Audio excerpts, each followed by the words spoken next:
Menopause की actual as क्या है, कैसे वेट को मेंटेन कर सकते हैं मीनोपॉज के बाद। कहते हैं कि जब आप मेनोपॉज हो जाता है लेडीज़ को, तो उसके बाद उनके लिए भी हार्ट प्रॉब्लम के इश्यूज बढ़ जाते हैं। ब्रेन फॉग जो है ना एक बहुत नेचुरल प्रोसेस है, क्योंकि ब्रेन के अंदर ना 2 सेंटर्स होते हैं ईस्ट्रोजन को जो रिस्पॉन्स देते हैं। जैसे आपके बॉडी के अंदर ईस्ट्रोजन लेवल कम होंगे, ब्रेन फॉग होना नॉर्मल। एकदम से पढ़ाते पढ़ाते आई एम सडनली थिंकिंग कि मैं क्या पढ़ा रही हूँ, मैं क्या बोल रही हूँ। 2 मिनट मुझे भी लगेंगे रिकॉल करने में।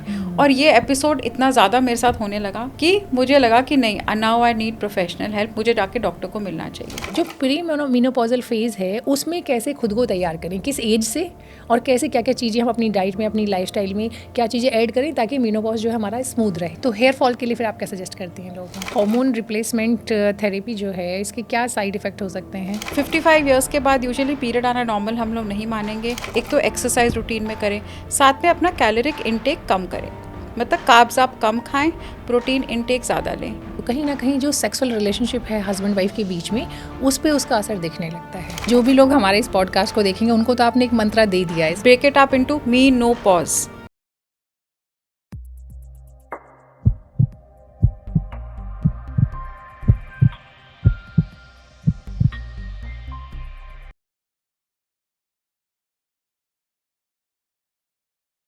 दोस्तों स्वागत है आप सबका हमारे एक और पॉडकास्ट में। आज जो हम बात करेंगे वो एक ऐसा टॉपिक है जो हम सबकी ज़िंदगी में बेहद इम्पॉर्टेंट है, लेकिन हम इस पर नॉर्मली बात नहीं करते। आज हम बात करेंगे मीनोपॉज पर। मीनोपॉज किस उम्र में होना चाहिए, मीनोपॉज जब होता है तो किन किन चीज़ों का ख्याल रखना चाहिए, और मीनोपॉज के बाद भी आप एक हेल्दी और हैप्पी लाइफ कैसे जी सकते हैं, इस बारे में बात करने के लिए हमारे साथ स्टूडियो में मौजूद हैं डॉक्टर रितु सेठी। बहुत बहुत स्वागत है मैम आपका। थैंक यू प्रियंका जी, मुझे बुलाने के लिए इस प्लेटफॉर्म पर। Thank you so much. Doctor Ritu Sethi senior gynaecologist हैं। She is director of Aura super speciality clinic and she is also associate director gynaecology and obstetrics department Max hospital. Ma'am, menopause को लेकर जो सबसे बड़ा कंसर्न है वो ये है कि बहुत सारे मिथ हैं, उस पर हम बात करेंगे। लेकिन सबसे पहला जो एक कॉमन सवाल किसी के मन में भी आता है वो ये आता है कि मीनोपॉज की एक्चुअल एज क्या है? हाँ देखिए, सबसे पहले तो मैं सब महिलाओं को बताना चाहूँगी, मीनोपॉज का ये मतलब नहीं है कि आपकी जो है लाइफ रुक गई है। I would say break it up into me know pause, I will not pause. Okay, perfect. For every female that should be the mantra कि I will not pause, this is just another chapter in my life. ये मेरी life में एक नया chapter है। मेरी अब reproductive life ख़त्म हो गई है और फर्दर जो है अब मेरी नेक्स्ट चैप्टर स्टार्ट हुआ है लाइफ का। डेफिनेटली बहुत सारे चैलेंजेस लेके आता है, स्पेशली हेल्थ चैलेंजेस, और उसकी वजह से आपकी मेंटल हेल्थ भी काफ़ी एक्सटेंट तक अफेक्ट होती है, बिकॉज आपकी फिजिकल हेल्थ ठीक नहीं है। आई वुड से ठीक नहीं है मतलब कि लोग इसको बहुत पॉजिटिवली नहीं ले रहे, इसीलिए। राइट। और बट मुझे लगता है कि जो भी लोग हमारे इस पॉडकास्ट को देखेंगे उनको तो आपने एक मंत्रा दे दिया है, स्टार्टिंग में ही दे दिया है, मी नो पॉज। यानी कोई भी रुकावट नहीं है, कोई पॉज नहीं है आपकी लाइफ में। आप इसको ऐसे ही लेना है जो कि आपकी नॉर्मल लाइफ जैसे चलती है शुरुआत से लेके आखिर तक, ये उसका एक पार्ट भर है, एक छोटा सा हिस्सा। राइट। अब जो दूसरा कंसर्न आता है वो ये आता है कि लोगों को लगता है कि जब मीनोपॉज होता है तो महिलाओं को ना बहुत सारे कंसर्न्स होते हैं कि मेरे हेल्थ के इश्यूज़ हो जाएंगे, जिसमें हेयर फॉल एक बड़ा कंसर्न होता है, वेट लॉस होता है, फिर कुछ कुछ हॉट फ्लैशेस, सब चीज़ें भी होती हैं। तो सबसे पहले हम बात करेंगे वेट गेन की, क्योंकि ऐसा माना जाता है आमतौर पे कि मीनोपॉज के बाद आपका जो वेट रिडक्शन है या वेट मेंटेन करना है वो कम हो जाता है और वेट बढ़ जाता है। अब आप तो जानते हैं कि लेडीज़ को अपने वेट को लेकर के बहुत कंसर्न रहता है कि वेट होना भी चाहिए। हाँ। तो आप क्या सजेस्ट करेंगे कि कैसे वेट को मेंटेन कर सकते हैं मीनोपॉज के बाद? हाँ देखिए, मीनोपॉज की right age approximately 45 to 55 years है। ठीक है, आजकल अबव 50 मीनोपॉज भी बहुत महिलाओं को हो रहा है, लेकिन 45 to 55 एज है जब मोस्टली महिलाओं को मीनोपॉज स्टार्ट हो जाता है। और वेट गेन यूजुअली स्टार्ट हो जाता है, और वेट गेन होना एब्डोमेन के आसपास। मोस्ट इम्पॉर्टेंट रीज़न इसका है कि आपके हार्मोन्स का उतार चढ़ाव, क्योंकि आपके बॉडी के अंदर जो मेन हार्मोन है ईस्ट्रोजन, उसकी मात्रा बॉडी के अंदर कम हो रही है, इसलिए आपका पूरा का पूरा मेटाबॉलिज्म बहुत ज़्यादा स्लो हो रहा है। और क्योंकि आपका मेटाबॉलिज्म स्लो हो रहा है, you are going to gain weight. तो इसको ये एक बहुत इंपॉर्टेंट कंसर्न है। महिलाओं को लगता है कि जैसे मीनोपॉज होगा बहुत ज़्यादा वेट गेन होगा, तो इसको आप कैसे ओवरकम करें? एक तो एक्सरसाइज रूटीन में करें, साथ में अपना कैलोरिक इनटेक कम करें, मतलब कार्ब्स आप कम खाएं, प्रोटीन इनटेक ज़्यादा लें, एक्सरसाइज करें रूटीनली। अगर आप ये दोनों काम करेंगे, डेफिनेटली जो मीनोपॉज है, वेट गेन एक्सपेक्टेड है वो नहीं होगा। राइट तो मेन आप बता रहे हैं कि प्रोटीन पर फोकस ज़्यादा करना है और कार्ब को थोड़ा कम कर देना है और आपको एक्टिव रहना है। मेन बात ये है एक्सरसाइज करना बहुत ज़रूरी है। कोशिश करें कि at least 40 to 45 minutes 5 days a week exercise करें। योगा कर सकते हैं, जिम कर सकते हैं। अगर आपको और कोई हेल्थ कंसर्न्स नहीं है, of course under medical supervision. अगर आप ये करेंगे तो वेट गेन आपको नहीं होगा। राइट हम लोग बात कर रहे थे एज की कि कौन सा आइडियल एज है, लेकिन कई लोग को अर्ली भी हो जाता है, तो उसे क्या अर्ली मीनोपॉज बोलते हैं और वो क्या एज होती है जिसमें होता है? देखिए 40 इयर्स के बाद किसी भी महिला को मीनोपॉज आ सकता है। जो मोस्ट कॉमन एज ग्रुप है 45 to 55 इयर्स है इंडियन फीमेल्स के अंदर। और अगर किसी महिला को मीनोपॉज 40 इयर्स से पहले हो रहा है उसको हम लोग प्रीमेच्योर मीनोपॉज कहते हैं। Okay premature. और उसके क्या सिम्टम्स होते हैं, या फिर सिम्टम्स मीन्स कि पहले से कुछ लगता है, कोई हेल्थ इश्यूज होते हैं जिनको ये होता है, कोई खास रीज़न होता है होने का? देख मीनोपॉज का मतलब है कि आपकी ओवरीज डेड हो गई हैं। आपकी ओवरीज जो normal hormones, female hormones body के अंदर सिक्रीट कर रही हैं वो नहीं कर रही। तो इसका जो मेन हार्मोन है ईस्ट्रोजन, बिकॉज बॉडी के अंदर ईस्ट्रोजन अब ओवरीज नहीं बना रहे, इसीलिए आपको मीनोपॉजल सिम्टम स्टार्ट हो गए हैं। तो जो यंग गर्ल्स है जिनको मीनोपॉज 35 इयर्स के बाद हो रहा है उनको लगेगा पीरियड धीरे धीरे करके उनके बहुत शॉर्ट हो रहे हैं, स्कैंटी हो रहे हैं। शॉर्ट मतलब कि जल्दी जल्दी आ रहे हैं, धीरे धीरे करके आपका लगेगा स्कैंटी हो रहा है। और फाइनली कुछ समय के बाद लग सकता है कि आपको पीरियड बिल्कुल नहीं आ रहा, जैसे कि महिलाओं में एक्चुअल मीनोपॉज आ जाता है। कितने टाइम तक पीरियड नहीं आए तो जिसको आप मानेंगे, क्योंकि जब ये होता है प्री मीनोपॉजल फेज होता है तो शायद कम होने लगता है पीरियड्स की फ्रीक्वेंसी। तो कितने टाइम बाद आप मानेंगे कि जब लगेगा कि अभी इतने ड्यूरेशन में नहीं हुआ तो मीनोपॉज हो चुका है? किसी भी महिला को अगर पीरियड 1 ईयर तक नहीं आया, 12 मंथ्स तक अगर किसी महिला को पीरियड नहीं आया, इसका मतलब उसको मीनोपॉज हो गया है। मीनोपॉज होने के बाद अगर आपको पीरियड आ रहा है दैट इज़ नॉट नॉर्मल, लेकिन ये मीनोपॉज किसी सर्टिफाइड डॉक्टर को कंफर्म करना होगा कि yes you are into menopause now. Okay तो वैसे तो पता चलिए, जैसे आप बता रहे हैं कि 12 महीने नहीं आए तो पता चल गया, तो मतलब एज ग्रुप अगर सपोजिंग कोई यंग लड़की है उसके अंदर और भी रीजंस आपको रूल आउट करने पड़ेंगे। जी जी। और कुछ लोगों को डिले भी होता है, जैसे शायद डिलेड मीनोपॉज ही बोला जाता है, 55 या कुछ ऐसे एज। 55 इयर्स के बाद यूजुअली पीरियड आना नॉर्मल हम लोग नहीं मानेंगे। इसके और भी रीजंस हो सकते हैं कि आपको पीरियड आ रहा है। मोस्ट कॉमन इसका रीज़न है अगर किसी महिला का एक्सेसिव फैट है, बॉडी के अंदर बहुत ज़्यादा फैट है, तो वो भी बॉडी ईस्ट्रोजन में कन्वर्ट करती है। और अगर एंडोमेट्रियल कैंसर के अर्ली सिम्टम्स हैं तो भी हो सकता है कि आपको पीरियड लंबे समय तक आ रहा हो अर्ली सिम्टम्स में। तो ये सब रूल आउट करना ज़रूरी है अगर किसी महिला को 55 इयर्स तक भी पीरियड आ रहा है तो, 55 इयर्स के बाद स्पेशली। राइट अच्छा, चूँकि हम बात कर रहे थे कि मीनोपॉज को लेकर के क्या क्या हेल्थ इश्यूज़ हो सकते हैं, तो weight loss, weight gain, sorry, उस पर हम लोगों ने बात की। और वेट गेन के बाद दूसरा आता है हेयर फॉल, क्योंकि जैसे आप बता रहे हैं कि हेयर हार्मोन्स चेंज होते हैं और फिर आपके जो फीमेल हार्मोन्स होते हैं वो वैसे सिक्रेट नहीं होते हैं। तो हेयर फॉल के लिए फिर आप क्या सजेस्ट करती हैं लोगों को? देखिए हेयर फॉल भी अगेन आपके हार्मोन्स की वजह से है। जो बॉडी के अंदर ईस्ट्रोजन है वो आपके हेयर को लश और थिक बनाता है। क्योंकि ईस्ट्रोजन की मात्रा बॉडी में कम हो गई, आपको लगेगा स्कैल्प के हेयर की बहुत थिनिंग हो रही है, बाल बहुत ज़्यादा टूट रहे हैं, बाल बहुत ज़्यादा गिर रहे हैं, बालों के एकदम से बहुत ज़्यादा जो ब्रिटलनेस ज़्यादा है। तो ये सब चीज़ों को ओवरकम आप अपनी अच्छी हेल्दी डाइट से कर सकते हैं। Instead of going in for, you can take supplements but don't go for hormone replacement. I would not suggest hormone replacement because उसके और बहुत ज़्यादा नुकसान हैं as compared to benefits. तो आप इसको एक बॉडी के अंदर एक अलग चैप्टर लीजिए अपनी लाइफ का, और इससे डील करने के लिए अपने हेल्थ प्रोफेशनल से अपने सप्लीमेंट्स रखवाएं, डाइट अच्छी लें, ताकि ये जो आपका हेयर फॉल का इशू है वो कम हो सके। अच्छा, ये हार्मोन रिप्लेसमेंट थेरेपी जो है इसके क्या साइड इफ़ेक्ट हो सकते हैं और किस कंडीशन में आप रिकमेंड करते हैं? हम चाहते हैं कि थोड़ा सा डिटेल में आप बताएं। देखिए हार्मोन रिप्लेसमेंट थेरेपी जो है मोस्टली ये हार्मोन्स जो आपके बॉडी नहीं बना रहे उनको रिप्लेस करने के लिए है। वेस्टर्न कंट्रीज़ के अंदर हार्मोन रिप्लेसमेंट थेरेपी का बहुत ज़्यादा रोल है, क्योंकि they want to stay feminine for ever. जैसे इंडियन फीमेल्स के अंदर ना हमें लगता है ये एक आपकी लाइफ का अलग चैप्टर है, इसको आप एक्सेप्ट करें। तो हार्मोन रिप्लेसमेंट थेरेपी के अंदर वो पेशेंट को हार्मोन्स देंगे, उससे उनको नेचुरल पीरियड आएगा कुछ समय तक, या कुछ समय तक हार्मोन्स कंटिन्यूस देंगे ताकि बॉडी के जो हार्मोन्स कम होने की वजह से साइड इफ़ेक्ट है वो ना रहें। सपोज हार्मोन थेरेपी आप किसको रिकमेंड करते हैं, किस केसेस में किया जाता है? हाँ, अगर किसी पेशेंट को बहुत ज़्यादा वजाइनल ड्राइनेस है तो उसको हम लोग लोकल ईस्ट्रोजन सजेस्ट कर सकते हैं, आप लगा सकते हैं। और मोस्टली तो इसी रीज़न के लिए ही सेक्सुअल हेल्थ के लिए हम लोग हार्मोन रिप्लेसमेंट थेरेपी करते हैं, और वो लोकल रहती है, इससे ज़्यादा नहीं कुछ।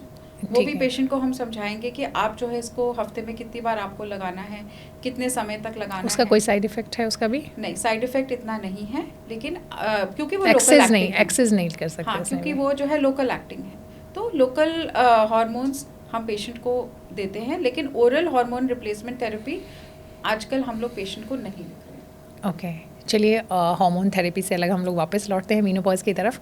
और आप बता रही थी कि आप जो है कुछ और चीज़ें, नॉन हार्मोनल चीज़ें जो हैं वो रिकमेंड करते हैं ताकि ये जो फेज़ है ये स्मूथ रहे किसी भी वुमेन के लिए। तो हम लोगों ने बात की थी डाइट पर। डाइट में कुछ खास चीज़ें आप सजेस्ट करेंगे कि जो कि लेना ही चाहिए किसी को भी इस एज में जाकर के, या इससे भी पहले मैं ये जानना चाहूँगी कि ये तो हम लोगों ने बात की मेनोपॉज की, जो प्री मेनोपॉजल फेज़ है उसमें कैसे खुद को तैयार करें, किस एज से, और कैसे क्या क्या चीज़ें हम अपनी डाइट में, अपनी लाइफस्टाइल में क्या चीज़ें ऐड करें ताकि मेनोपॉज जो है हमारा स्मूथ रहे। हाँ, देखिए, मेनोपॉज स्टार्ट होने से, एक्चुअल मेनोपॉज आने से 2 से 5 साल पहले एक फेज आता है, इसको हम लोग पेरीमेनोपॉज या फिर मेनोपॉजल ट्रांजिशन बोलते हैं। ठीक है। इसमें फीमेल्स को थकावट रहना, बॉडी एक्स होना, बहुत ज़्यादा मूड स्विंग्स रहना, रात को नींद ना आना, हॉट फ्लैशेस होना, ये सब प्रॉब्लम स्टार्ट हो सकती है। तो इसको ओवरकम करने के लिए मैं सब पेशेंट्स को समझाऊं कि आप हेल्दी वेल बैलेंस डाइट लें। अब हेल्दी वेल बैलेंस डाइट के अंदर सब टाइप के विटामिन्स होने चाहिए, विटामिन फोलिक एसिड होना चाहिए, B12 जो है इंडियन डाइट के अंदर बहुत कम है, इसके भी साइड इफेक्ट्स बहुत ज़्यादा एग्रीवेट हो जाते हैं पेरीमेनोपॉज के अंदर। विटामिन डी आपको अच्छी क्वांटिटी में लेना चाहिए। अगेन, हमारे यहाँ धूप की तो कोई कमी है नहीं, लेकिन कोई सनशाइन हार्मोन है, लेकिन कोई लेता नहीं है। निकलने की बात यह है कि विटामिन डी सब महिलाओं के अंदर बहुत कम है, पूरी population, I would not just generalise महिलाओं के अंदर, आदमियों के अंदर भी बहुत सबसे स्ट्रेंज है ना, इतना मतलब अबंडेंस में धूप है हमारे पास, फिर भी हमारे अंदर। और क्योंकि बॉडी के अंदर विटामिन डी कम है, इसलिए कैल्शियम अब्जॉर्प्शन नहीं हो रहा। दोनों के दोनों आपस में इंटरलिंक्ड है। विटामिन डी कम है, कैल्शियम अब्जॉर्प्शन कम है, इसलिए आपकी बोन्स जो है जल्दी ब्रेक करेंगी। तो आपको समय समय पे एक तो एनुअल हेल्थ चेकअप बहुत ज़रूरी है, ताकि पता चल जाए कि कहीं आपके अंदर विटामिन डी की कमी तो नहीं है। अगर विटामिन डी की कमी है, आपको एक्स एंड पेन्स पूरे बॉडी में होते रहेंगे, तो कैल्शियम सप्लीमेंटेशन 40+ महिलाओं को ज़रूर स्टार्ट कर देना चाहिए। इन केस आपको लग रहा है कि आपका विटामिन डी लेवल बहुत कम आया है। एक्सेस विटामिन डी भी बॉडी के लिए हार्मफुल है। हाँ, शायद यही रीज़न है कि बहुत सारे लोग आयरन लेते हैं लेकिन उसका बेनिफिट नहीं होता, कहते हैं वो बॉडी में शायद जा ही नहीं रहा। हाँ, बॉडी में नहीं जा रहा। और अगर आपके बॉडी के अंदर, जैसे हमारा पानी है, पानी के अंदर जो है deworming because of contaminated water is very important. Her 6 months के अंदर आपको डीवर्मिंग की टैबलेट ज़रूर लेनी चाहिए। इसकी वजह से भी बहुत लोगों का हीमोग्लोबिन बिल्डअप नहीं होता, क्योंकि जो आपके इंटेस्टाइन के अंदर हुकवर्म इन्फेक्शन है, उसकी वजह से आप धीरे धीरे करके इंटेस्टाइन से ब्लड लूज़ करते रहते हो, जो आपको नज़र नहीं आता स्टूल के अंदर। इसकी वजह से आपका हीमोग्लोबिन बिल्डअप नहीं होगा। तो मोस्टली इंडियन महिलाएं का, इंडियन पॉपुलेशन ही मोस्टली अनीमिक है। डीवर्मिंग की आप टैबलेट लीजिए, उससे आपका हीमोग्लोबिन ड्रामेटिकली इंक्रीज होगा। लोगों को लगा डॉक्टर मैं इतनी पालक खाती हूँ, मैं तो रोज़ ही कुछ ग्रीन वेजिटेबल, फिर भी मुझे बताओ मेरा हीमोग्लोबिन कभी 10 के ऊपर नहीं जा रहा। तो और अगर आप कोई टैबलेट रिकमेंड कर सकते हैं डीवर्मिंग के लिए? हाँ, डीवर्मिंग के लिए एक सिंगल टैबलेट लेनी होती है, 6 मंथ्स में एक बार लें। कोई भी ले सकता है, बच्चे भी ले सकते हैं। मैं तो अपनी क्लिनिकल प्रैक्टिस में बहुत लिखती हूँ। आयरन टैबलेट स्टार्ट करने से पहले ही बोलती हूँ आप पहले डीवर्मिंग टैबलेट। नहीं, I mean over the counter ले सकते हैं इसको, या फिर डॉक्टर ही रिकमेंड करेंगे? तब डॉक्टर ही रिकमेंड करेंगे ऐसे। ठीक है, क्योंकि इसलिए मैंने पूछा कुछ चीज़ें अलाउ होती हैं, तो अगर ऐसा है तो फिर हमारे पॉडकास्ट में जो लोग देख रहे हैं उनको उसका बेनिफिट हो जाए। डीवर्मिंग की टैबलेट ज़रूर लें। डीवर्मिंग के टैबलेट लेने के बाद भी आपका आयरन जो है, जो आप नेचुरल आयरन के सोर्सेज ले रहे हैं, वो भी आपका हीमोग्लोबिन काफ़ी एक्सटेंड तक बढ़ा देगा।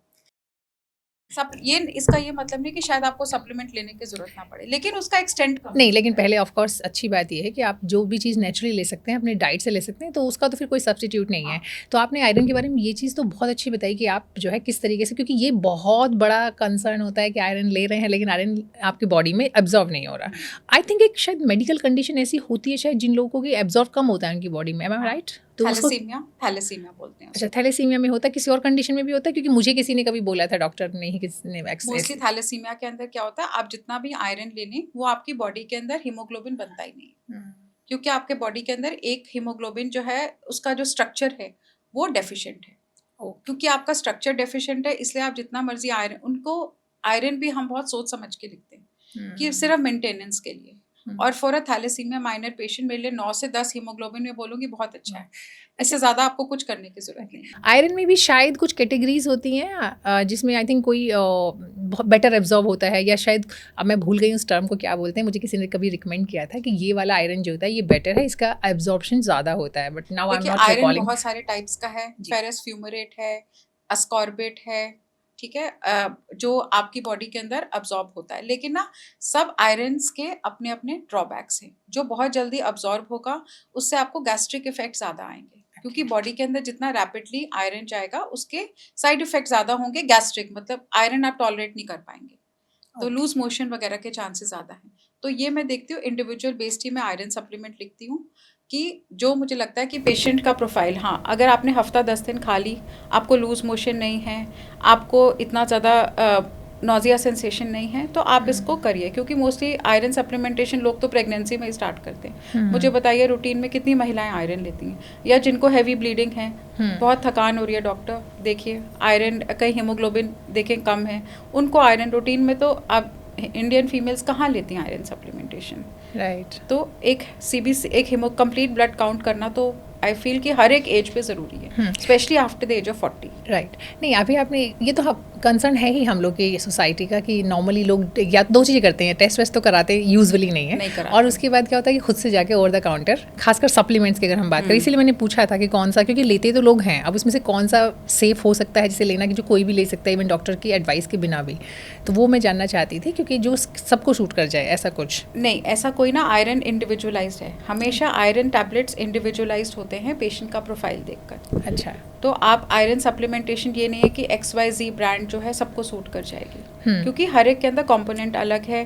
फेरस फ्यूमरेट अलग है, फेरस जो है आपका सुक्रोज वाला कंपोनेंट अलग है, अस्कॉर्बेट वाला कंपोनेंट अलग है, सबके अपने साइड इफेक्ट्स है। किसको कौन सा देना है वो आपके डॉक्टर या हेल्थ प्रोफेशनल ही डिसाइड करेंगे। अच्छा, ये जो एक चीज़ आपने बहुत इंपॉर्टेंट बताई कि अगर जब आप आयरन ले रहे हैं तो आप उसके साथ विटामिन C कंबाइन करें। इवन आप खाना भी खाते हैं तो शायद यही रीज़न है कि हम लोगों ने कई बार देखा है कि बाहर में हम देखते हैं तो ज़्यादातर ना ऑरेंज जूस लेते हैं खाने के साथ, और हम लोग चाय पीते हैं यूजुअली। हाँ। तो वो शायद ये भी एक फ़र्क है कि चाय तो वैसे ही उसके अंदर जो टैनिन होता है वो वैसे ही नहीं एब्जॉर्ब करने देता है, और वो रही से कसर जाती है कि आप जो थोड़ा भी आपके खाने से जा रहा है, तो अगर आप कोई भी नींबू अगर डाल लेते हैं, तो आई थिंक पोहा जो होता है, poha is full of iron, और इसीलिए उस पर शायद रिकमेंड होता है कि नींबू के साथ डालकर उसको खाते हैं ज़्यादा लोग। May be that can be one reason, but यह है कि अगर आप खाने के साथ जैसे इंडियन मेंटालिटी है चाय ज़रूर पियेंगे, वो आपका पूरे के पूरे फाइटेट्स और टैनिन्स जो है आपके आयरन को जाके स्टमक में जकड़ लेंगे। जितना आपने खाने में चाहे पालक भी खाई है या कुछ भी आपने मेथी खाई है, कोई भी वेजीज ली है, वो आपके आयरन को अब्जॉर्ब ही नहीं होने देगा। तो हमारी इंडियन डाइट बहुत फॉल्टी है। जो हम बेवरेजेस ले रहे हैं उसके साथ, खाने के साथ, वो आपके मिल्क, अब रात को जो आयरन की टैबलेट हम दूध के साथ लेंगे, कोई फ़ायदा ही नहीं है अगर आपने दूध के साथ आयरन लिया। अच्छा। ना आपको आयरन जो है, आपका मिल्क जो है उसको चिलेट कर देगा स्टमक के अंदर, तो आपके आयरन सप्लीमेंट लेने का फ़ायदा नहीं है। तो आप सोचिए, आपको आयरन लेने का भी एक तरीका है, एक समय है।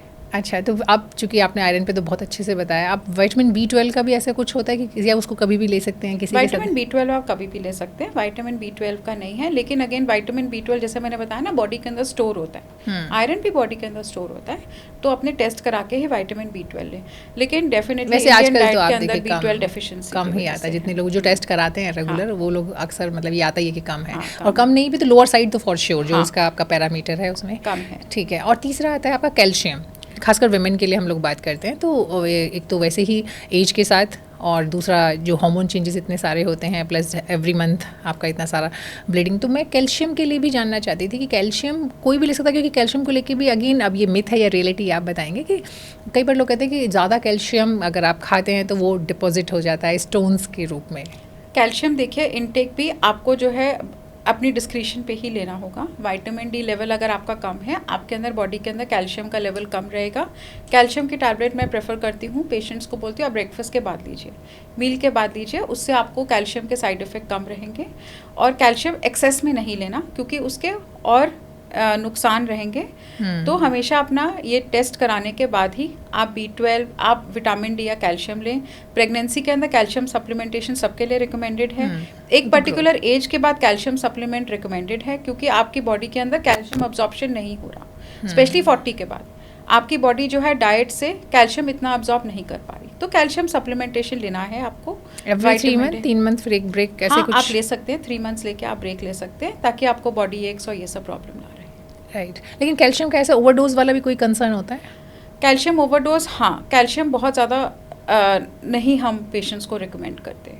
देखिए, एक मैं बोलती हूँ कि आपको जो है 1200 to 1500 ग्राम चाहिए कैल्शियम के रोज़। एक टैबलेट के अंदर आपके 500 है। एक गिलास दूध के अंदर भी आपके जो है 250-300 ग्राम्स जो एलिमेंटल कैल्शियम आपको मिल रहा है। तो अगर आप ऐसे कवर अप कर लें डाइट से तो ठीक है। Nothing like that. ठीक है, तो ये आपने 2-3 चीज़ें बताई जो कि लेडीज़ को ज़रूर करना चाहिए। अगर हम लोग डाइट पे वापस आते हैं कि पेरीमेनोपॉजल कह लीजिए या फिर मेनोपॉज में कह लीजिए या उसके बाद, तो और कौन सी चीज़ें? विटामिन B12 आपने बताया, कैल्शियम आपने बताया, विटामिन D के लिए भी आई थिंक ये कहा जाता है कि उसको लेने के लिए अगर उसको फैट में, because it's a fat soluble fat, तो क्या फैट में, फैट इन द सेंस कि फुल क्रीम मिल्क वगैरह में डाल के लेना चाहिए या फिर ऐसे भी ले सकते हैं पानी के साथ? आप उसको ले सकते हैं, प्रेफरेबली मिल्क के साथ। Okay, vitamin D preferably milk के साथ। ठीक है। स्किन बेटर रहे, ग्लो करे, तो उसके लिए आप जो है कौन सी चीज़ें रिकमेंड करते हैं? देखिए, एक तो आपको एंटीऑक्सीडेंट्स बहुत ज़रूरी हैं। डाइट के अंदर आप फैट्स कम करके प्रोटीन ज़्यादा खाएं। हेल्दी फैट्स जो है बॉडी के लिए अगेन ज़रूरी हैं, लेकिन ओवरबोर्ड नहीं जाना फैट से, क्योंकि कोलेस्ट्रॉल डिपॉजिट का प्रॉब्लम है। और अगर आपको बीपी और शुगर के हेल्दी फैट के लिए आप क्या रिकमेंड करेंगे? हेल्दी फैट के लिए मैं रिकमेंड करती हूँ, अगर कोई खा रहे, जैसे एग्स हैं, एग्स के अंदर आप हेल्दी फैट ले सकते हैं। और आप 1 to 2 स्पूनफुल ऑफ घी ले सकते हैं। ऑयल्स आप जो है चेंज कर करके लें। और फिर आजकल सीड्स का भी काफ़ी रिकमेंडेशन होता है, ड्राई फ्रूट्स हैं, पम्पकिन सीड्स हैं, ये सब आपके हेल्दी फैट्स हैं, आप ये सब ले सकते हैं। और फ्राइड चीज़ें, ऑयली फ्राइड चीज़ें, ये आप अवॉइड करें, क्योंकि इन चीज़ों से वेट गेन ज़्यादा रहेगा। और जो कुकिंग के टाइम पे प्रोसेस्ड फूड्स, जो कुकिंग के टाइम पे आपके अनहेल्दी फैट्स हैं, वो आपकी बॉडी में ज़्यादा जा रहे हैं, जो डीप फ्राइंग के टाइम पे है। मुझे लगता है कि इस एज में आके एक और कंसर्न होता है जो आता है कई बार कि मसल स्पाज्म। एक तो आपका ऑस्टियोपोरोसिस या आर्थराइटिस वो एक अलग चीज़ है, उस पर हम बाद में बात करेंगे, लेकिन मसल स्पाज्म का भी या क्रैम्प्स, ये वाला भी काफ़ी ज़्यादा, ये वाली प्रॉब्लम लोग डिस्कस करते हैं। तो इसके लिए भी क्या कुछ आप रिकमेंड करते हैं कि खाने में मैग्नीशियम या कुछ इस टाइप से? मैग्नीशियम कम होने की वजह से काफ़ी मसल क्रैम्प्स की प्रॉब्लम आती है। रूटीन में मैं सब पेशेंट्स को बताती हूँ आप ज़रूर वॉक करें। विटामिन ई के लिए आप कॉड लिवर ऑयल वगैरह ले सकते हैं, इससे भी आपके बॉडी के अंदर क्रैम्प्स कम रहेंगे। और इन केस बहुत सिवियर कैसे रात को सोए एकदम से लगता है नस पे नस चढ़ गई, बिल्कुल, तो मैग्नीशियम सप्लीमेंट्स ले। मैग्नीशियम सप्लीमेंट लेने से आपके बॉडी के अंदर काफ़ी ये क्रैम्प्स वाली प्रॉब्लम कम रहेगी। तो यहाँ भी आपका कोई एक रिकमेंडेड वो होता है कि इतनी टाइम पे लेना है, इतना डोज लेना है? आप कुछ समय तक उसको ले लें, 3-4 महीने लेके देखिए, आपको लग रहा है बॉडी सूट करे, कुछ समय तक ब्रेक दे दें, फिर दोबारा। और अगर हमें नेचुरल फूड से लेना है मैग्नीशियम, तो मैग्नीशियम जो है एप्पल्स के अंदर है, बनानास में खूब मैग्नीशियम है, आप इन चीज़ों की मात्रा खूब खाएं। सीड्स भी ले सकते हैं मैग्नीशियम के लिए। परफेक्ट। अब हम बात करते हैं, अगेन हमने शुरू में कहा था कि हेयर फॉल, आपने बहुत सारी चीज़ें बताई, लेकिन कुछ डाइट ओरिएंटेड, क्योंकि मेन कंसर्न तो यही है कि किसी भी तरीके से जो हमारा पॉडकास्ट है, जो लोग देख रहे हैं उसको ये फ़ायदा हो, उनको फ़ायदा हो कि वो अपने से अपनी डाइट को, अपनी लाइफस्टाइल को बेटर कर पाएँ और उनका जो है जो भी ये उनका फेज़ आए इसको बहुत स्मूथली ले पाएँ। तो क्या आप हेयर फॉल के लिए भी कुछ ऐसी चीज़ें रिकमेंड कर सकते हैं जो कि कोई भी कर सकता है? हाँ, देखिए, हेयर फॉल के लिए ना B9 एक बहुत अच्छा विटामिन सप्लीमेंट है। फोलेट आपके ग्रीन लीफी वेजिटेबल्स के अंदर है, आप खूब इनकी मात्रा लें, आप देखेंगे कि आपका हेयर फॉल काफ़ी कम हो गया। आंवला जो विटामिन C है वो भी कोलाजन रिपेयर में बहुत ज़्यादा हेल्प करता है, तो आप इसका इंटेक अच्छा कर सकते हैं। विटामिन C के और प्रोडक्ट्स हैं, सिट्रस फ्रूट्स वगैरह हैं, आप इनका सेवन करें, इनसे भी आपका हेयर फॉल जो हार्मोन्स है उसको तो देखिए 100% तो नहीं रिप्लेस करेगा, लेकिन कम तो हो जाएगा। तो मैम एक बहुत बड़ा जो कंसर्न आता है वो आता है कि कहते हैं कि जब आप मेनोपॉज हो जाता है लेडीज़ को, तो उसके बाद उनके लिए भी हार्ट प्रॉब्लम के इश्यूज़ बढ़ जाते हैं इक्वली, या फिर जैसे जितना मेन को होता है उतना होता है। तो क्या एक्चुअल में ऐसा होता है कि मेनोपॉज के बाद लेडीज़ में हार्ट के प्रॉब्लम बढ़ने के चांसेस बढ़ जाते हैं? बिल्कुल जी, ईस्ट्रोजन जो है वो कार्डियो प्रोटेक्टिव है, तो अगर आपके अंदर और यही एक एडवांटेज है फीमेल्स को मेल्स के ऊपर, हार्ट की प्रॉब्लम कम रहती है जब तक आपका मेनोपॉज नहीं हो रहा। जैसे आपके बॉडी के अंदर ईस्ट्रोजन लेवल डिप होगा, आपकी और आदमियों की वल्नरेबिलिटी उतनी ही हो जाएगी। तो इसीलिए डाइट पे बहुत ज़्यादा एम्फोसिस है। स्ट्रेस कम करना बहुत एविडेंस है, आजकल तो देख रहे हैं स्ट्रेस इतना ज़्यादा है जिसकी वजह से हार्ट प्रॉब्लम्स कितनी यंग एज पे हो रही हैं। लेकिन जो फीमेल्स को एडवांटेज है वो मेनोपॉज तक तो रहता ही है मेन के ऊपर, उसके बाद भी आप हेल्दी वेल बैलेंस डाइट लें और कोशिश ये रखें कि स्ट्रेस फ्री रहे। अगर आपको बीपी के इश्यूज़ है, डायबिटीज़ के इश्यूज़ है, उनको अर्ली एज पे सॉर्ट आउट करना ज़रूरी है। राइट। और इसके बाद एक और जो सबसे कॉमन चीज़ है जो इसके साथ जुड़ी हुई है मेनोपॉज के साथ, वो जुड़ी हुई है हॉट फ्लैशेस या फिर मूड स्विंग्स और नींद। तो मैंने 3 चीज़ें अलग अलग जो है एक ही बार आपसे पूछ ली हैं।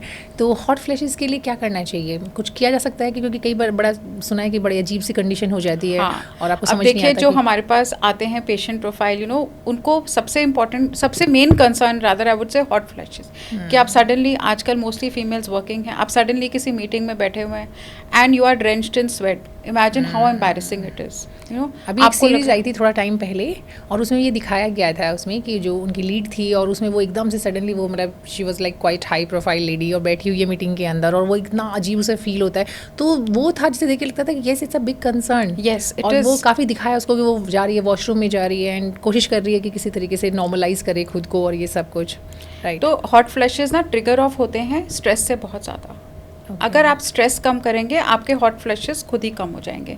तो ये मैंने देखा है कि आप मोस्टली फीमेल्स, सबसे पहले क्वेश्चन उनसे ये पूछूंगी, क्या आपने मीटिंग का बहुत ज़्यादा स्ट्रेस लिया था? कहते हैं हाँ डॉक्टर, बहुत ज़्यादा टेंशन थी हमारे कंपनी के अंदर, टॉप वो मैनेजमेंट के साथ मीटिंग थी और सडनली मुझे इतने हॉट फ्लैशेस स्टार्ट हुए कि आई वॉज रियली एम्बैरेस्ड। तो स्ट्रेस आपको कम करना है, भले आप योगा मेडिटेशन करके करें, डाइटरी चेंजेस करना बहुत ज़रूरी है।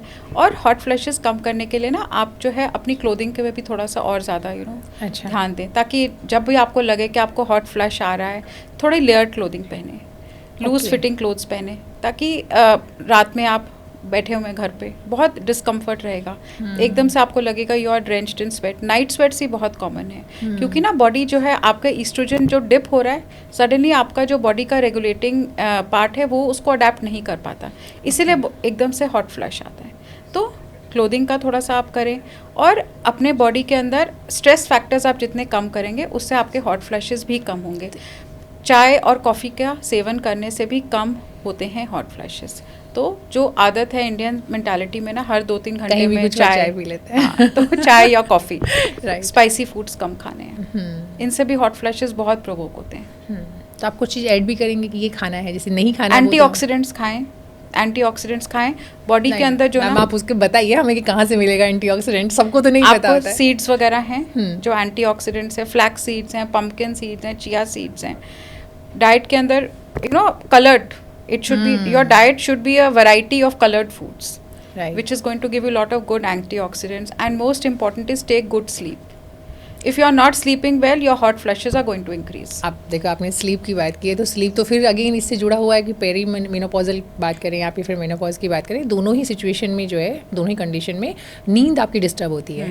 तो अब आप अच्छी नींद नहीं लेंगे तो आपकी सारी स्ट्रेस होगी, फिर ये सारी चीज़ें एग्रीवेट होंगी, और दूसरी तरफ ये कि आप चाह के भी आपको नींद नहीं आ रही है उस तरीके से, तो फिर नींद के लिए आप क्या एडवाइस करते हैं? देखिए सबसे इंपॉर्टेंट तो आजकल देखा है स्क्रीन टाइम, इतना ज़्यादा स्क्रीन टाइम है, तो आपकी बॉडी जो सारा टाइम ओवर वर्क में है, जो आपके बॉडी के अंदर स्ट्रेस हार्मोन सारा टाइम है, वो आपको कैसे सोने देगा? स्ट्रेस हार्मोन कम करने के लिए आपको बॉडी का जो माइंड आपका ओवर वर्क कर रहा है, स्क्रीन टाइम उसको कम करिए बहुत। और ये कैफ़ीन का इंटेक शाम के टाइम मैं बोलती हूँ बहुत कम करें, ताकि बार बार उठ के वॉशरूम ना जाना पड़े। एक बार आपका नींद में डिस्टर्बेंस हो गया तो it's difficult getting back to sleep. और एक्सरसाइज करना, एक्सरसाइज करने से बॉडी के अंदर जो है आपके हैप्पी हार्मोन्स रिलीज होते हैं, जो सेरोटोनिन रिलीज हो रहा है बॉडी के अंदर, वो आपको बहुत ज़्यादा हेल्प करेगा अच्छी नींद लेने में। तो डाइटरी फैक्टर्स हैं, स्ट्रेस कम करना है, और अगर आपको बीपी वगैरह के इश्यूज़ हैं तो उससे भी बहुत पैल्पिटेशंस होती है, नाइट स्वेट्स बहुत ज़्यादा होती है। तो कोशिश ये रखें लाइफस्टाइल प्रॉब्लम कम से कम रहे, वेट को कंट्रोल में करें। ये फैक्टर्स बहुत इंपॉर्टेंट है अच्छी नींद के लिए। जी। एक जो और अगली प्रॉब्लम जो लोग फेस करते हैं वो करते हैं कि क्योंकि आपको वजाइनल ड्राइनेस होती है, हार्मोन चेंज होते हैं, मूड स्विंग्स होते हैं, तो कहीं ना कहीं जो सेक्सुअल रिलेशनशिप है हस्बैंड वाइफ के बीच में, उस पर उसका असर दिखने लगता है। कई बार तो ऐसा सुनने में आता है कि इंटरेस्ट ही नहीं बचा है, और कई बार होता है कि वो फिजिकली फिट नहीं फील करते हैं खुद को। तो इनके लिए आप क्या एडवाइस करते हैं? आपने एक चीज़ तो अभी बताई थी कि आप कुछ लोकली अप्लाइड बोलती हैं कि वाला हार्मोन कर सकते हैं, लेकिन हम चाहते हैं कि आप पूरा डिटेल में बताएं कि क्या क्या चीज़ें आप उन्हें एडवाइस करती हैं ताकि वो एक हेल्दी और हैप्पी लाइफ जी सकें। हाँ देखिए, मेनोपॉज में एक क्या है ना, फीमेल्स के अंदर एक बहुत ज़्यादा लगता है, आई वुड से लॉस ऑफ कॉन्फिडेंस। उनको लगता है रिप्रोडक्टिव लाइफ ख़त्म है। अब रिप्रोडक्टिव लाइफ ख़त्म है तो इंटीमेसी भी कम है। तो मैं जैसे बोलूँगी कि ये आपकी लाइफ का नया चैप्टर है, take it in that way, क्योंकि मोस्टली अब ऐसे हैं कि आप इस स्टेज पे पहुंच चुके हैं कि आपकी फैमिली काफ़ी सॉर्टेड है, फैमिली इश्यूज से आप काफ़ी सॉर्टेड हैं, कैरियर भी मोस्टली लोगों का इस टाइम पीक पे ही होता है जब आप इस एज पे पहुंचेंगे। तो उन सब फैक्टर्स को अगर आप पॉजिटिव वे में लें, मीनोपॉज आपकी लाइफ का एक बहुत ही अच्छा बड़ा एक खूबसूरत चैप्टर है। तो इसको आप intimacy, physical intimacy definitely come होगी बिकॉज मूड स्विंग्स ज़्यादा रहेंगे, आपके बॉडी के अंदर ईस्ट्रोजन की मात्रा कम हो रही है, वजाइनल ड्राइनेस की प्रॉब्लम बहुत ज़्यादा है, और खुद को भी फीमेल्स को लगता है कि मैं शायद एडिक्वेट नहीं हूँ अपने पार्टनर के लिए। तो इसको कम करने के लिए पहले तो इन्फेक्शंस रूल आउट करना ज़रूरी है। ऐसा तो नहीं कि आपको कोई इन्फेक्शन है जिसकी वजह से आपको ये प्रॉब्लम है, अगर इन्फेक्शन है उसका आप ट्रीटमेंट लें। आजकल वजाइनल ड्राइनेस कम करने के लिए भी ना काफ़ी सारे लुब्रिकेंट्स हैं मार्केट के अंदर, आप उनको यूज़ कर सकते हैं। एंड आई वुड से this is a new chapter, when you can build up a new relationship with your partner, with your husband, this is the time. So vaginal health को लेकर सब फीमेल्स को इसमें आप, लेकिन हम चाहते हैं कि आप पार्टनर, मतलब मेल पार्टनर की बात कर रही हो, उनके लिए भी कुछ एडवाइस दें। देखिए, सबसे पहले तो ये है कि आपको जो है इस प्रॉब्लम्स को झिझकना नहीं है, अपने डॉक्टर से खुल के डिस्कस करें कि आपको एग्जैक्टली प्रॉब्लम क्या है। एंड मैं तो एज अ कपल ही बुलाती हूँ पेशेंट्स को, मैं ये नहीं बोलती कि आप जो है अकेले आए, मैं बोलती हूँ आपको क्या क्या कंसर्न्स है, आप खुद बताइए मुझे, दोनों खुल के बात करें, उसके हिसाब से ही हम आपको जो है ना ट्रीटमेंट देंगे। और मेल पार्टनर्स को तो यही बोलूँगी कि आपको जो है थोड़ा पेशेंस तो रखना पड़ेगा, बिकॉज आपके अंदर वो हार्मोन प्रॉब्लम नहीं है जो आपकी वाइफ फेस कर रही है, जो आपका फीमेल पार्टनर फेस कर रहा है। तो थोड़ा सा आप सिंपैथी, एम्पैथी अगर दिखाएंगे तो things are going to turn around, because slowly your body will also start getting adapted to the low level of hormones. अब जहाँ तक नेचुरल फूड्स हैं जो हार्मोन्स रिप्लेस कर रहे हैं, उसमें है सोया प्रोडक्ट्स जो है ना, उसके अंदर नेचुरल ईस्ट्रोजन्स हैं। आप बॉडी के अंदर जो आपके लैक ऑफ हार्मोन्स है उनको कवर अप करने के लिए सोयाबीन का भी इंटेक इंक्रीज़ कर सकते हो, एंड ये आपकी बॉडी के लिए बहुत बेनिफिशियल है, तो ये कर सकते हैं। कुछ और सोया के अलावा कुछ और? मोस्टली एंटीऑक्सीडेंट्स हैं, बस सोया ही है जो नेचुरल ईस्ट्रोजन जो है आपकी बॉडी के अंदर रिलीज़ कर रहा है। डेयरी प्रोडक्ट्स, इसके अंदर भी ईस्ट्रोजन्स हैं, तो ये चीज़ें आप रिप्लेस ज़्यादा करें। जो आपको लोकल ड्राइनेस हो रही है, जो आपको लग रहा है आपका स्किन पहले जैसी नहीं रही, उसके लिए आप जो है प्रोफेशनल हेल्प भी सीख कर सकते हैं। बॉडी को जो है ड्राइनेस ज़्यादा रहेगी, सिर्फ वजाइनल ड्राइनेस नहीं, ओवरऑल ड्राइनेस भी बॉडी में ज़्यादा रहती है, तो अच्छे आप मॉइस्चराइजर्स वगैरह यूज़ करें ताकि प्रॉब्लम ना रहे। देखिए, अभी तक हमने जो है ओवरऑल सारी बातचीत में हमारी ऑलमोस्ट सारे जो कंसर्न हैं वो सब कवर हो गए हैं, लेकिन एक चीज़ हमने अभी तक डिस्कस नहीं की है, वो है जो हड्डियों से जुड़ी प्रॉब्लम है, चाहे वो आर्थराइटिस हो, चाहे फिर वो ऑस्टियोपोरोसिस हो। तो क्या मेनोपॉज में ऑस्टियोपोरोसिस होने के चांसेस ज़्यादा हो जाते हैं, या आर्थराइटिस से भी लिंक्ड है? आर्थराइटिस तो एक अलग चीज़ रही, वो बेसिकली क्या है ना, आर्थराइटिस की प्रॉब्लम ज़्यादा रहेगी अगर आपका वेट ज़्यादा है, बिकॉज यूजुअली जो बोन्स आपकी घिस रही हैं that is because of obesity, knees में आपको इश्यूज़ आ रहे हैं, चलने में आपको प्रॉब्लम आ रही है, that's because of excessive weight gain. उसके लिए एक्सरसाइज और डाइट पे बहुत एम्फेसिस है। ऑस्टियोपोरोसिस तो सब फीमेल्स को होगा ही होगा आफ्टर मीनोपॉज, ये आपको फैक्ट लेके चलना पड़ेगा, specially after the age of 40। Body के अंदर कैल्शियम डिपॉजिट इतना नहीं है, आपकी बोन से कैल्शियम निकलता जा रहा है, तो रिप्लेसमेंट लेना विटामिन डी का, विटामिन और कैल्शियम का बहुत ज़रूरी है। Secondly exercise, weight bearing exercise ज़रूर करें, बॉडी का मसल मास ज़रूर बिल्डअप करें, और कोशिश ये रखें कि आपका वेट जो है कंट्रोल में रहे। और लाइफस्टाइल इश्यूज़ है जैसे कि डायबिटीज़ वगैरह, इन सब को भी आपको काउंटर करना, क्योंकि ये चीज़ें ऑस्टियोपोरोसिस को ज़्यादा एग्रीवेट करेंगी। जी, अब हम जाते जाते चाहते हैं कि आप कोई एक दो केस हमारे साथ ऐसे शेयर करें जो कि ये मेनोपॉज को लेकर बड़ा कंसर्न या इस तरह से आपके पास आए थे, और फिर जब आपने उनको एडवाइस किया तो उसके बाद उनकी जो कहते हैं ना कि लाइफ चेंजिंग एडवाइस था, और उनको लगा कि जो बची हुई लाइफ है वो उनकी एक तरह से सेकेंड इनिंग है। हाँ, देखिए, एक पेशेंट कुछ ही समय के बाद 6 months अराउंड पहले, she had come to me, she is around 47 years of age, period बहुत इरेगुलर आ रहे हैं एंड बहुत डिप्रेस्ड, वर्किंग प्रोफेशनल एक्सेप्ट नहीं कर पा रहे, और बहुत डिप्रेस्ड, और साथ में सब तरफ दर्दें हो रही हैं, बहुत मूड स्विंग्स हैं, घर में कोई समझ नहीं रहा, सारा टाइम चिड़चिड़ापन, इरिटेबिलिटी, थकान बहुत ज़्यादा रहना, और अचानक से चीज़ें बहुत ज़्यादा भूल जाना, ब्रेन फॉग उसके अंदर बहुत ज़्यादा थे, because she was a teacher in a school. उसको लगता था डॉक्टर मैं एकदम से क्लास में पढ़ाते पढ़ाते ब्लैक बोर्ड को स्टेयर कर रही हूँ कि मैं क्या पढ़ा रही हूँ। आप सोचिए, मैं तो आजकल के I am teaching senior classes, तो मेरे लिए कितना एम्बैरेसिंग है कि मैं एकदम से पढ़ाते पढ़ाते आई एम सडनली थिंकिंग कि मैं क्या पढ़ा रही हूँ, मैं क्या बोल रही हूँ. 2 मिनट मुझे भी लगेंगे रिकॉल करने में. और ये एपिसोड इतना ज़्यादा मेरे साथ होने लगा कि मुझे लगा कि नहीं, now I need professional help, मुझे जाके डॉक्टर को मिलना चाहिए. तो यही सब उनको बताया कि आप जो है थोड़ा सा स्ट्रेस लेवल्स कम करिए. और ब्रेन फॉग जो है ना, एक बहुत नेचुरल प्रोसेस है, क्योंकि ब्रेन के अंदर ना 2 सेंटर्स होते हैं ईस्ट्रोजन को जो रिस्पॉन्स देते हैं. जैसे आपके बॉडी के अंदर ईस्ट्रोजन लेवल कम होंगे, ब्रेन फॉग होना नॉर्मल है. एकदम से आपको चीज़ें भूलने लगेंगी, लेकिन स्लोली ये सेंटर, एक पॉजिटिव चीज़ इसमें यह है कि स्लोली ये सेंटर्स ना यूज टू हो जाते हैं लो ईस्ट्रोजन को. तो इट विल टेक टाइम. आप इस चीज़ को बहुत अपने माइंड पे ना लो, बिकॉज आपके मूड स्विंग्स भी हो सकता है इससे रिलेटेड हो. आपका आउटपुट उतना नहीं आ रहा आपके वर्क प्लेस में, और ये पूरा इरिटेबिलिटी, हैंगओवर पूरा दिन आपके साथ चल रहा है, जिसकी वजह से हो सकता है आपकी नींद भी पूरी ना हो रही हो. और सेकेंडली आपको जो है ये आधा घंटा एक्सरसाइज करो, बॉडी के अंदर हैप्पी हार्मोन्स रिलीज होंगे और एक्सेप्टेंस स्लोली आ जाएगी. Again she was overweight, she was weighing around 80 kgs और सो, और 5'2" हाइट के लिए 80 kg काफ़ी ज़्यादा है. तो 6 मंथ्स तक उसने काफ़ी अच्छा किया. वेट तो खैर इतना कम नहीं हुआ, 5-6 kgs जितना वो कर पाई. लेकिन अभी 2-3 दिन पहले ही आई थी मेरे पास. She is very happy and now she has accepted. And उसकी फैमिली भी, आई टोल्ड हर कि आप ना अपने फैमिली के साथ आओ, अपने हस्बैंड के साथ आओ, स्पाउस के साथ आना ज़रूरी है, ताकि उनको भी पता चले कि बॉडी के अंदर उनके लिए एक्सेप्टेंस बहुत मुश्किल है. कि अचानक से, अभी तक तो ठीक थे, एकदम से इनको क्या हो रहा है, पिछले 4-5 महीने से बात बात पे गुस्सा होना, मूड स्विंग्स बहुत ज़्यादा आना, चिड़चिड़ापन, रात को नींद नहीं आना, और फिर पूरे बॉडी में सारा टाइम पेन. डॉक्टर सब टेस्ट करवा लिए, सब नॉर्मल है. प्रॉब्लम एक्चुअली क्या है? तो इस चीज़ को आप एक्सेप्ट करें एम्पैथी के साथ. आपकी वाइफ के साथ अगर ये प्रॉब्लम है तो आपको जो है उनको थोड़ा सा पेशेंस रखनी पड़ेगी, मैं यही समझाऊंगी. डाइट कंट्रोल किया उन्होंने, एक्सरसाइज स्टार्ट की, कहा कि मैंने एक बहुत अच्छा सर्कल बना लिया है. आजकल मेनोपॉज के लिए तो ना बहुत अच्छे सपोर्ट ग्रुप्स हैं. तो मैं बोलती हूँ कि आप जो है अपने फ्रेंड्स के साथ कनेक्ट करिए, आपकी एज ग्रुप के हैं जो, तो सब अपने अपने एक्सपीरियंसेस शेयर करेंगे ना, maybe you will feel you are better off than them. Right.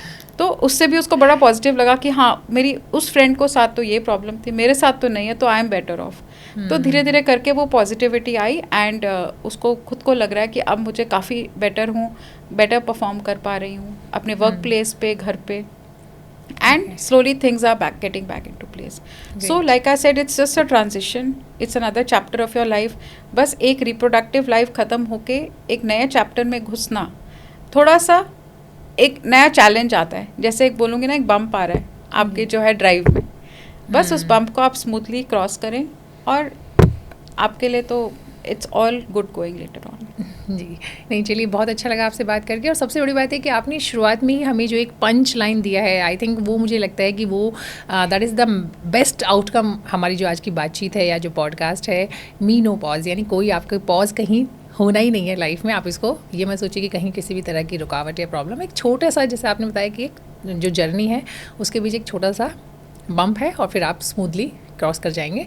और जो जो चीज़ें आपने बताई हैं उनको अपनी डाइट में शामिल करें, और अपनी लाइफस्टाइल में जो छोटे मोटे चेंजेस आपने सजेस्ट किए हैं उनको करें, तो ये जो जर्नी है ये उतनी ही आसान, स्मूथ और हैप्पीनेस से भरी हो सकती है. तो मुझे पूरी उम्मीद है कि जो भी दर्शक हमारे साथ जुड़े हैं उन्हें इस पॉडकास्ट का बेनिफिट ज़रूर होगा. इसी तरीके से हमारे पॉडकास्ट देखते रहिए. साथ ही हमारे चैनल पर जाकर ज़रूर लिखिए कि आप किस टॉपिक पर ज़्यादा डिटेल में जानना चाहते हैं, किन एक्सपर्ट को सुनना चाहते हैं. और अगर आपको हमारे वीडियोस पसंद आ रहे हैं तो प्लीज़ प्लीज़ प्लीज़ लाइक करना, सब्सक्राइब करना मत भूलिएगा. मिलते हैं अगले पॉडकास्ट में. तब तक के लिए हेल्दी रहिए, हैप्पी रहिए.